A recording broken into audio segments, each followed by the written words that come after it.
Эльвира Жыргалбековна. Дошкольный мектепке чейинки дегенди расшифровать этип бериңчи. Садики, да? Мектепке чейинки садиктер жөнүндө сөз болот. Детсад, бала бакчалар. Бала бакча. Ана мыйзамыбыздын максатын эки сөз менен айтып коюңчу. Кыскача, эми бир жыл мурда парламентке эки мыйзам келет да. Ошол эки мыйзамды талкуулап жатканда реформа же жакшы нерселер эки мыйзам бириктирилет. Өкмөттүн жана депутаттардын инициативасынан келген мыйзам.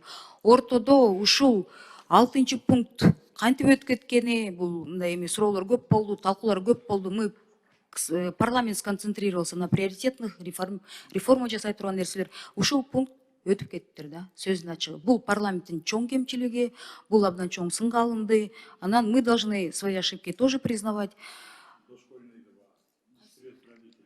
Есть, орысчасын айтып берсем, есть несколько источников финансирования. До этого все эти годы, эти источники финансирования, они существовали, были.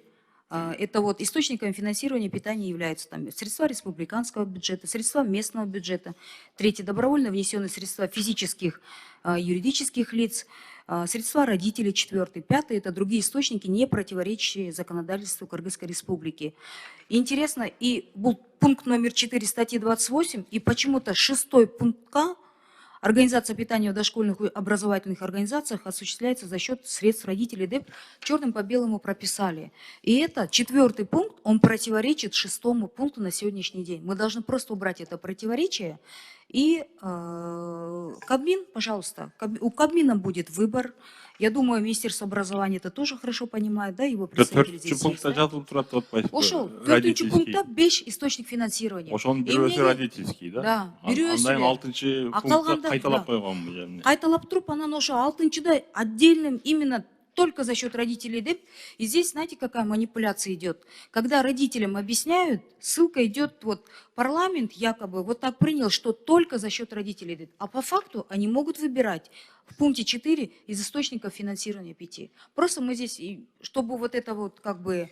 Вот как тогда будет гласить? 6-й пункт как будет гласить? Или вообще 6-й пункт полностью мы убираем. И останется 5 пунктов. Как раньше работало, как раньше где было. Там уже лежит, да, вот этот родительский возраст? Да. Мне кажется, мы как будто парламент решили, Кабмин решили ограничить и немножко вот... Эльмизар Акич, биз бул мыйзам долбоорду карап атканда, ошондой деген биздин депутаттардан демгечиси менен мыйзам долбоору, өкмөттүн мыйзам долбоору кошулганда, ошондо бул пункт кирген. А өзү негизи биздин мыйзамда 6-чы пункт жок эле. Жок болчу, депутаттардын мыйзамында жок болчу. Бул жерде бир бул киши айткандай коркунуч нерсе 6-чы пунктка лишь средства родителей дегенде эле болуп калды. Только деп жазып койгон, да? Потому что они уже дальше на более не рассчитывают. Ни на бюджет местный, ни на республиканский. Как бы өздөрү жазып алып өздөрү түшүнбөй калыптыр да буну. Жок, эми 4-чү пунктта белгилеп, 6-чы пунктты эмнеге мындай карама каршы киргизип койгонуна да мындай таң калыштуу болуп калды да. Мен түшүндүм, рахмат.